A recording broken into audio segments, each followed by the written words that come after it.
მოგესალმებით ძვირფასო მეგობრებო. გარემო არის მშვენიერი. დღე გვაქვს იდეალური, მეგობრებთან ერთად ვართ. იმისთვის რომ მოვამზადოთ თევზის წვნიანი. იგივე უხას ეძახიან ზოგადად, მაგრამ უხა ალბათ უფრო რუსული არის, ჩვენ ვეძახით თევზის წვნიანს ქართულად. არსებობს ასევე ცოტა ისეთი ევროპული ვარიანტი, რომელსაც ლოხიკეიტოს ეძახიან, მაგრამ დღეს ჩემი ბურ ვარიანტს, პრინციპში გავრცელებულ ვერსიას, მაგრამ მე როგორც მინდა ეგრე გავაკეთებ რა. იმედი მაქვს რომ კარგი და გემრიელი გამოვიდა ჩემს მეგობრებს ჩემთან ერთად ძალიან მოეწონებათ. რა გვაქვს ახლა დღეს ინგრედიენტები, რაც უნდა გამოვიყენოთ იმისთვის რომ გემრიელად მოვამზადოთ თევზის წვნიანი. დავიწყოთ პირველ რიგში ბოსტნეულით.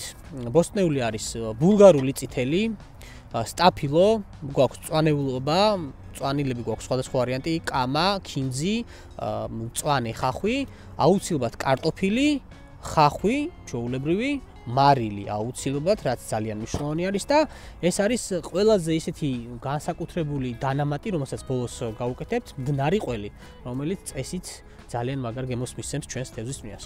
და რა თქმა უნდა, მთავარი ინგრედიენტი აქ გვაქვს ჩვენ მოთავსებული ორაგული,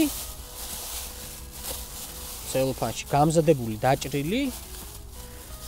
ორი ვარიანტი გვაქვს, ანუ ორი სხვადასხვა ნაწილი გვაქვს. აქ არის თავი და სხვადასხვა ისეთი ნაწილები, რომელსაც გამოვიყენებთ ნახარშისთვის და აქეთ გვაქვს უკვე ფილე მომზადებული, რომელიც ბოლოს უნდა დავამატოთ ჩვენს პროდუქტს და მომზადდება ძალიან გემრიელად დარწმუნებული ვარ. ასე რომ დავადგეთ ახლა წყალი, მოვხარშოთ ეს ინგრედიენტები, რაც ნახარშისთვის გვჭირდება და დავიწყოთ. ხო, თქვენ მანამდე აუცილებლად გამოიწერეთ არხი და გააქტიურეთ ზარზგლაკი.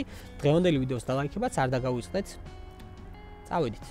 მოვამზადოთ პირველ რიგში ბოსტნეული დავჭრათ, ბულგარული მაგალითად. ზედმეტად მოვაგროვოთ და აუცილებლად ცელოფანში ჩავდებთ, ნაგვისურნაში გადავაგდებთ საბოლოო ჯამში, რომ არ დავყაროთ ბუნებაში და არ დავავნაგვიანოთ ჩვენი ლამაზი ბუნება. დავჭრათ ბულგარული. ესე.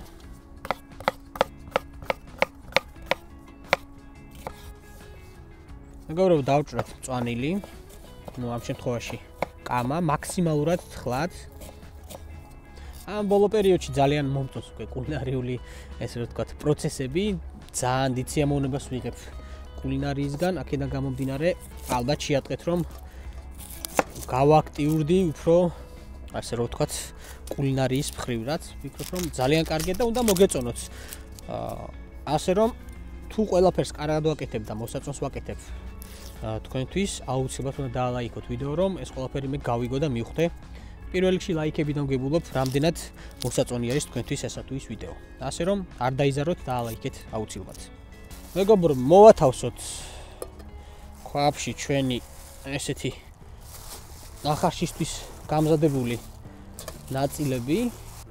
თევზი მოვათავსეთ, ახლა ბოსტნეული, სტაფილო, ხახვი, ბულგარული აუცილებლად. ვფიქრობ რომ ძალიან კარგი გემოები იქნება ამ ყველაფერს და მწვანილიც ზემოდან ესე მოვაყაროთ.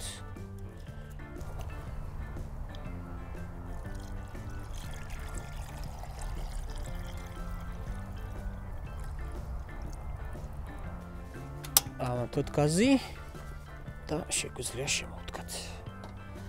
ახლა ველოდებით უბრალოდ რომ ადუღდეს ჩვენი პროდუქტი და რა თქმა უნდა კარგად გემრიელად ისე მოიხარშოს. უნდა მოგცეს ნახარში, ადუღების შემდეგ დაახლოებით 5 წუთი ვაცდი რომ კარგად აიღოს გემოები, შემდეგ გადავწურავთ და იმ გადაწურულ სუფთა წვენში დავიწყებთ უკვე პროდუქტის სრულად მომზადებას. წვნიანი ვფიქრობ რომ ძალიან კარგი და გემრიელი გამოვა. ნახოთ მეგობრებიც გველოდებიან.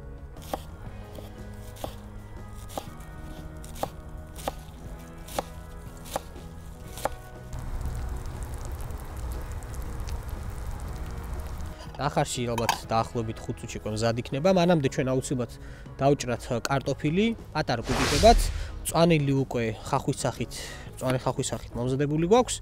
ასევე ჩვეულებრივ ცოცხალ ხახვსაც გამოვიყენებთ. კარტოფილი ესე პატარ-პატარა კუბიკებად სრულიად საკმარისი იქნება. პირველ რიგში კარტოფილი უნდა ჩავყაროთ იმისთვის რომ კარგად მოიხარშოს. კარტოფილის ყველაზე დიდი მოხარშვა ჭირდება, ამიტომ მეტი დრო ჭირდება და პირველი კარტოფილი გავუშვით.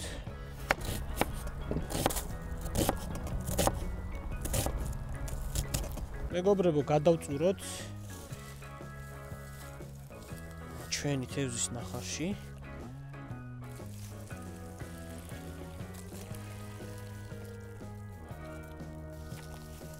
გადავწურეთ და დაგვჭირდა ესეთი ნახარში, რაშიც უკვე დანარჩენ ინგრედიენტებს მოვამზადებთ.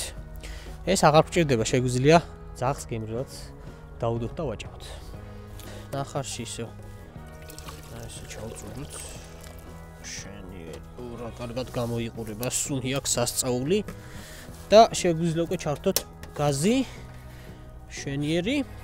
ეს ახლა წამოდუღდება და უკვე რომ წამოდუღდება, შემდეგ კარტოფილს ჩავყრით, მოვხარშავთ და აი კარტოფილი თითქმის უკვე მოხარშული რომ იქნება, დავამატებთ დანარჩენ ინგრედიენტებს. ეს იქნება ხახვი, მწვანილი, რა თქმა უნდა, თევზი და შემდეგ ბოლო იქნება ინგრედიენტად გამოყენებული მძნარი ყოლი, რომელიც ჩემი მეგობრებისთვის ცოტა განსხვავებული ინგრედიენტი არის, მაგრამ დარწმუნებულობრივად ძალიან მოეწონებათ. წამოდუღდა ჩვენი ნახარში, ახლა შეგვიძლია კარტოფილი ჩავყაროთ. ესე. კარტოფილი. Ну, ამასთან ერთად ხახვი შეგვიძლია დავამატოთ, ესე რომ ესე მთლიანად. კარტოფილი თითქმის მზად არის, ასე რომ ახლა შეგვიძლია უკვე დავამატოთ დამატებითი ინგრედიენტები. დანარჩენი რაც დაგვრჩა, ეს არის ბულგარული მაგალითად წითელი, რომელიც გემართავს ჩვენს თევზის წვნიალს და აუცილებლად დავამატოთ თევზი თავად. ესე. მე მგონი რომ შეიძლება გამოიყურება. ჩაუშვეთ ბოლომდე. კარგია. მეგობრებო, ბოლო ეტაპი გვაქვს. რა კარგად იხარშება, რა სუნი აქვს. ეს არის მდნარი ყველი. დღეს დამსწრე საზოგადოებას დიდად კი არ მოსწონს აშკარად, ხა მდნარი ყველით გაკეთებული თევზის წვნიანი, მაგრამ მე გამისინჯავს და ვიცი რატომ არის გემრიელი, ამიტომ მდნარი ყველი ჩავუშვით. ძალიან კარგი უნდა გამოვიდეს. ესე ცოტა ხანი მოურიოთ, რომ გაიხსნას. აუცილებლად მარილი დავაყაროთ. ჩავაყაროთ. ესე. ფაქტიურად მზად არის თევზის წვნიანი, შეგვიძლია გავთიშოთ გაზი და პირველ რიგში ჩვენს მეგობრებს გადაუღოთ. მე ბოლოს გავსინჯავ, ბოლოს დანაგემოვნებ. არა, პირველი თქვენ თუ რამე დაგემართებათ, მე შევჭავ. კერდა, თუ არაფერი დაგემართებათ. აბა კარტოფილი ცოტა თავისი ბოსტნეულობებით, აი აჩვენა, რაღაც სასწაულად გამოიყურება. წვენი, ბოსტნეული. პირველი ტესტი, წვენი.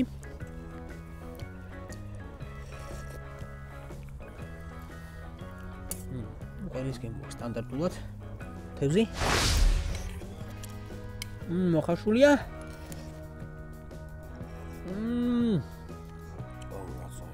მართლა ძალიან მაგარია ძმაო. მოკლედ, შენიერი გამოვიდა. აგერ ბიჭები მიირთმევენ გემრიელად. რა სიტყვით? ნორმალური გამოვიდა, ხო? კარგია. მართლა ძალიან გემრიელია. შეგიძლიათ, რა თქმა უნდა, მიირთვათ თქვენც ესეთი მომზადებული თევზის წვნიანი.